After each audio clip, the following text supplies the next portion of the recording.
ইরানের সর্বোচ্চ নেতা আয়াতুল্লাহ আলী খামেনিকে সরিয়ে দেওয়ার এক মহাপরিকল্পনা অনেক আগে থেকেই সাজিয়েছিলেন মার্কিন প্রেসিডেন্ট ডোনাল্ড ট্রাম্প এবং ইসরায়েলি প্রধানমন্ত্রী নেতানিয়াহু।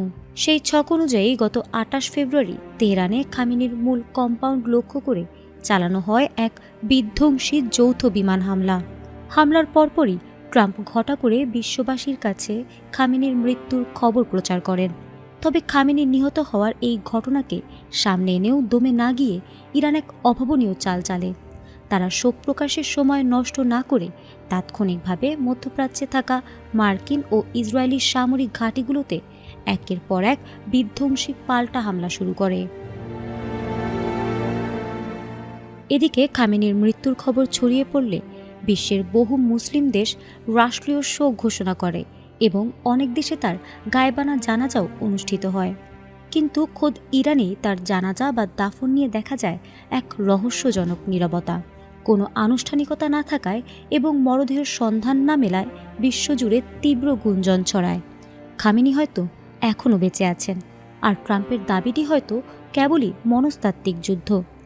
দীর্ঘ ৪ মাস ধরে চলা এই বিশ্বব্যাপী রহস্য ও চরম যুদ্ধকালীন অস্থিতিশীলতার অবসান ঘটিয়ে অবশেষে ইরানের রাষ্ট্রীয় টেলিভিশন নতুন তথ্য সামনে এনেছে।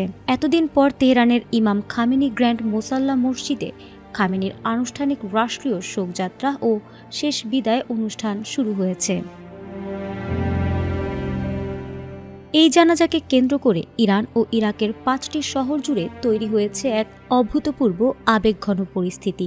১ থেকে ২ কোটি মানুষের এক নজিরবিহীন ঐতিহাসিক শোকযাত্রার সাক্ষী হতে যাচ্ছে বিশ্ব, যা ১৯৮৯ সালে আয়াতুল্লাহ খোমেনির বিদায়ের পর ইতিহাসের বৃহত্তম জনসমাবেশ।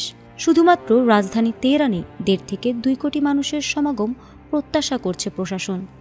এই বিশাল জনতার ঢল সামলাতে শহর জুড়ে ২৫০০টি অ্যাম্বুলেন্স, মোবাইল বেকারির মাধ্যমে ৫ কোটি রুটি তৈরি এবং ৩ দিনের জন্য সব ধরনের ব্যক্তিগত গাড়ি ও বিমান চলাচল বন্ধ করে কঠোর লকডাউন জারি করা হয়েছে।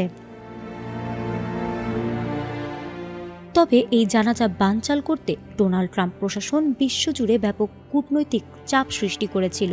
মার্কিন পররাষ্ট্র দপ্তর থেকে বিভিন্ন দেশের ওপর সরাসরি চাপ প্রয়োগ করে হুঁশিয়ারি দেওয়া হয়েছিল যে এই জানাজায় অংশ নিলে সংশ্লিষ্ট দেশগুলোকে যুক্তরাষ্ট্রের অবন্ধুভাবাপন্ন রাষ্ট্র হিসেবে ঘোষণা করা হবে এবং প্রয়োজনে মার্কিন সাহায্য বন্ধ করে দেওয়া হবে। তবে হোয়াইট হাউসের এমন নজিরবিহীন কূটনৈতিক হুমকি ও রক্তচক্ষু উপেক্ষা করেই বিশ্বজুড়ে তীব্র প্রতিক্রিয়া তৈরি হয়েছে। আমেরিকার সে কড়া হুঁশিয়ারি সত্ত্বেও বাংলাদেশ সহ বিশ্বের ৩০টির বেশি দেশের উচ্চপদস্থ প্রতিনিধি এবং ১০০টির মতো দেশের প্রতিনিধি দল এই ঐতিহাসিক বিদায় অনুষ্ঠানে অংশ নিচ্ছেন। তবে কড়া নিরাপত্তার স্বার্থে খামেনির ছেলে ও বর্তমান সর্বোচ্চ নেতা মোজতবা আলী খামেনি এই জানাজায় সশরীরে উপস্থিত থাকছে না।